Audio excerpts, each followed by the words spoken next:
students, welcome to you CR International School online classes Tihada. Students, how are you? I hope that everyone is fine at your home. Now we are going to start our chapter 2 संविधान निर्माण। कल हमने संविधान किसे कहते हैं और संविधान के मूलभूत तत्व क्या है और संविधान का महत्व क्या है, इसके विषय में अध्ययन किया था।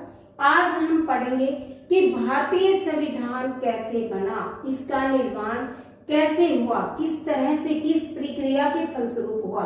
देखिए, ऐसा टॉपिक है ये आपको 9 से लेकर आपकी +2 तक की क्लासेस में, अगर आप ऐसे लेकर चलते हैं आगे तो आपको हर क्लास में ये टॉपिक मिलेगा और करंट टॉपिक्स जितने भी टेस्ट होंगे उसमें ये आपको ऐसा टॉपिक है कि हर जगह इसकी आपको जरूरत पड़ेगी, इसलिए इसे मैं खोलकर समझा रही हूँ। हालांकि आपके सिलेबस में शायद इतनी बातें ना हो इससे रिलेटेड, लेकिन आप फिर भी इसको देखते हुए चलिए क्योंकि आपके काम आने वाली चीज है, सिलेबस वाइज भी और आपकी बेसिक नॉलेज के लिए भी। तो देखिए, आज का हमारा टॉपिक है भारतीय संविधान कैसे बना। भारतीय संविधान को बनाने में औपचारिक रूप से संविधान सभा का गठन किया गया था।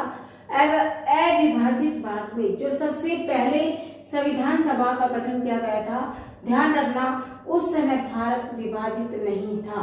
बाद में इसकी जो पहली बैठक थी वो 9 दिसंबर 1946 को हुई थी। आपसे कोई पूछ ले कि संविधान सभा कब गठित हुई, इसकी पहली बैठक कब बनी, तो 9 दिसंबर 1946 को, 9 दिसंबर 1946 को।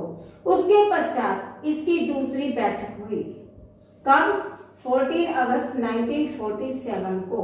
जब 14 अगस्त 1947 को इसी की दूसरी बैठक हुई तो ध्यान देना उस समय भारत विभाजित हो चुका था और विभाजित भारत के रूप में इसने संविधान सभा का निर्माण किया था। देखना, पहली जो बैठक हुई थी 9 दिसंबर 1946 को, उस समय भारत विभाजित नहीं था, इकट्ठा था भारत और पाकिस्तान। लेकिन जब 14 अगस्त 1947 को एक साल बाद जब इसकी दूसरी बैठक हुई तो उस समय भारत 2 हिस्सों में बढ़ चुका था।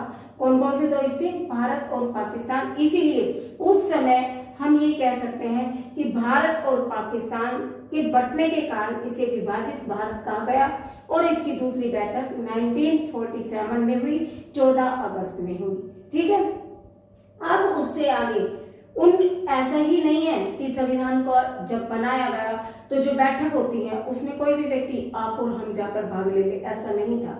उसमें भी जो संविधान सभा के सदस्य थे उनका चुनाव हुआ था, प्रांतीय असेंबलियों में उनका गठन किया गया था, तो एक चुनाव के माध्यम से वो आए थे। ऐसे नहीं कि कोई भी हम आप जैसे या कोई और बैठक में जाना चाहे तो सुन सकता है, जा सकता है, ऐसे नहीं, क्योंकि ये भारत की संविधान निर्मात्री सभा थी जिसके ऊपर पूरे देश के कानून डिपेंड करते थे, पूरे नागरिकों के अधिकार और सुरक्षा से तात्पर्य था। इसलिए इसके सदस्यों का भी सबसे पहले चयन हुआ था, जो चुनाव के जरिए वहां तक पहुंचे थे उन्हें ही इस संविधान सभा में जगह मिली थी। 1935 में 1935 में संविधान सभा के सदस्य जो थे वो प्रांतीय विधान सभाओं के सदस्यों के द्वारा अप्रत्यक्ष रूप से चुने गए थे। ध्यान देना, जो भी सदस्य संविधान सभा में आए थे वो प्रांतीय विधान सभा के सदस्यों द्वारा निर्वाचित होकर आए थे। और जो उस समय भारत में कैबिनेट मिशन था, जो ब्रिटिश मंत्रिमंडल की एक समिति थी, उसी की योजना के अनुसार संविधान सभा का निर्माण हुआ था। संविधान सभा सबसे पहले ब्रिटिश मंत्रिमंडल की समिति, जिसे कैबिनेट मिशन कहते हैं, उसी की योजना के अनुसार बनाई गई थी। प्रत्येक प्रांत से, देशी रियासतों से और रियासतों से के समूह को उनकी जनसंख्या के हिसाब से अनुपात में बांट दिया गया। किन किन को? तीनों को। किन किन को? प्रांतीय, प्रत्येक प्रांत को, देशी रियासतों को और रियासतों के समूह को जब उनकी जनसंख्या के हिसाब से बांट दिया गया था। 10 लाख की जनसंख्या पर एक सीट का अनुपात रखा गया था। अगर कभी शॉर्ट टाइप क्वेश्चंस में आ जाए कि कितना अनुपात रखा गया तो आपको याद हो कि 10 लाख की सीट पर एक सीट का अनुपात रखा गया था। ब्रिटिश सरकार के प्रत्यक्ष शासन वाले प्रांतों को 292 सीटें, देसी रियासतों को 93 सीटें। आप ध्यान देना, 292 और एक प्लस करके 93, दो थी ये, एक प्रांतीय इलाकों को और दूसरी देसी रियासतों को। इस तरह से सीटें हासिल करनी थी और प्रत्येक प्रांत की सीटों को 3 समुदायों में, 3 वर्गों में बांटा गया जनसंख्या के हिसाब से। कौन कौन से? मुस्लिम, सिख और सामान्य। मतलब 10 लाख पर मुस्लिम, 10 लाख पर सिख और 10 लाख पर सामान्य। तो इस तरह से जनसंख्या के हिसाब से इन्हें अनुपातों में बांट दिया गया था। आप ध्यान देना, सबसे पहली बैठक 9 दिसंबर 1946 को, दूसरी बैठक 14 अगस्त 1947 को। 1935 में जो संविधान सभा के सदस्य थे उनका चुनाव हुआ और अप्रत्यक्ष रूप से चुने गए थे प्रांतीय असेंबलियों द्वारा और देसी रियासतों के द्वारा। लेकिन देसी रियासतों से जो चुने गए थे उनका कोई चुनाव नहीं हुआ था। आपको इसका ध्यान रखना है, वो केवल शहर समिति से आपस में विचार विमर्श के आधार पर चुने गए थे। 10 लाख की सीट पर एक सीट का अनुपात रखा गया था। 3 प्रांतों को 292 सीटें, देसी रियासतों को 93 सीटें आवंटित की गई थी और प्रत्येक प्रांत की सीटों को मुस्लिम, सिख और सामान्य वर्गों के हिसाब से जनसंख्या के अनुपात में बांट दिया गया था। अब इससे आगे हम चलते हैं। देखिए, प्रत्येक प्रांतीय विधानसभा में प्रत्येक समुदाय के सदस्यों ने अपने अपने प्रतिनिधियों को चुना। देखना, प्रांतीय विधानसभा में प्रत्येक समुदाय के, मैंने समुदाय आपको बताया, मुस्लिम समुदाय, सिख समुदाय और सामान्य, उन समुदायों में से प्रत्येक ने अपने अपने प्रतिनिधियों को चुना। देसी रियासतों के प्रतिनिधियों को चुना नहीं गया था। आपको ये चीज बार बार ध्यान रखनी है। चुने केवल प्रांतीय असेंबलियों से सदस्यों को गया था। जो ये थे देसी रियासतों के प्रतिनिधि, ये चुने नहीं गए थे। आपस में परामर्श किया गया था कि किसको वहां तक भेजना है। सलाह मशवरे के बाद उनका नाम मनोनीत कर दिया गया था। उसके बाद 3 जून 1947 की योजना के अनुसार वे सभी सदस्य प्रतिनिधि रूप में चुने गए जो संविधान सभा के सदस्य नहीं रहे थे, जो पाकिस्तान से चुनकर आए थे। मतलब 3 जून 1947 से पहले भारत विभाजित हो चुका था।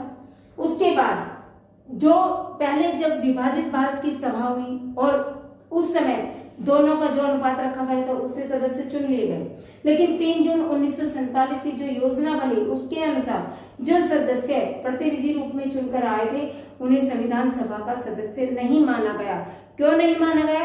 क्योंकि वो पाकिस्तान के क्षेत्रों से आए थे। पाकिस्तान को एक अलग हिस्सा दे दिया गया था, इसलिए उन्हें संविधान सभा में जगह नहीं मिली और वास्तविक सदस्यों की संख्या घटकर 299 रह गई। पहले उनकी सदस्यों की संख्या कितनी थी, जबकि होनी चाहिए थी टोटल, देखो 292 तो इन प्रांतीय असेंबलियों से और 93 आने थे यहाँ से देसी रियासतों से, तो 385 कुल होने चाहिए थे। लेकिन उस समय केवल 299 रह गए थे।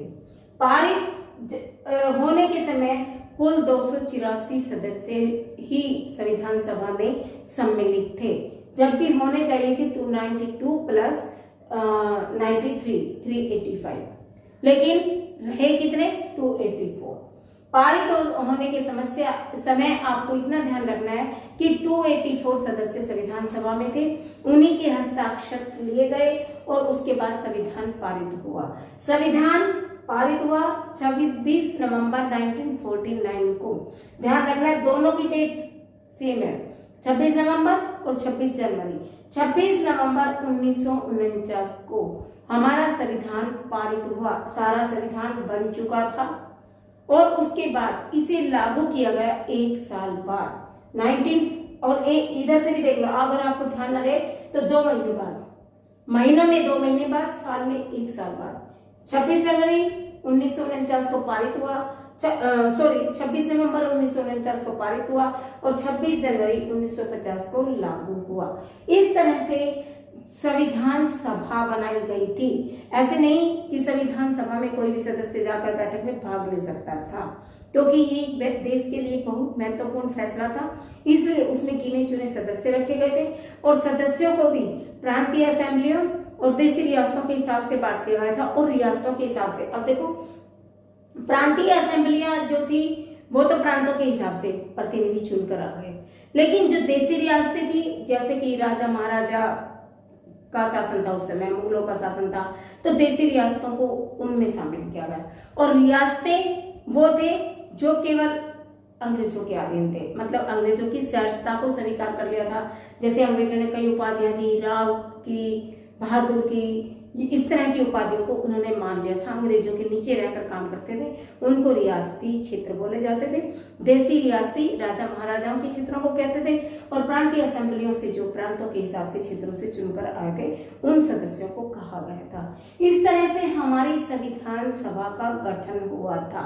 उसके पश्चात कल का टॉपिक हमारा होगा कि संविधान सभा कैसे निर्मित हुई। ये तो हमने आज बता दिया कि संविधान सभा पर किस किस मुद्दों पर कितनी बार विचार विमर्श हुआ और क्या संविधान बनाने में हमारे संविधान निर्माताओं के सामने किन्हीं समस्याओं का सामना आया था, किसी तरह से उन्हें परेशानियां भुगतनी पड़ी थी, किस तरह से ये जटिल काम था, इसके बारे में हम कल अध्ययन करेंगे। आज के लिए इतना ही काफी है, क्योंकि थोड़ा सा मुश्किल टॉपिक है लेकिन इंटरेस्टिंग है। अगर आप इसे विद इंटरेस्ट विद पेन लेकर पढ़ेंगे तो आपको इजीली याद हो जाएगा। ठीक है, ऐसी चीजें हैं जो शायद आपके सिलेबस में नहीं है, मैंने इधर उधर से कलेक्ट करके आपको समझाया, आप इन्हें फेयर नोटबुक में नोट कर लीजिएगा। मेरे पास बच्चों के फोन आते हैं या व्हाट्सएप पे मैसेज आता है, मैडम इसको फेयर में करना है, रफ में करना है। मैं आपको ऑलरेडी क्लियर कर रही हूँ कि जो चीज जिसकी मैं पिक भेज रही हूँ लेसन वाइज आपको फेयर नोटबुक में करना है।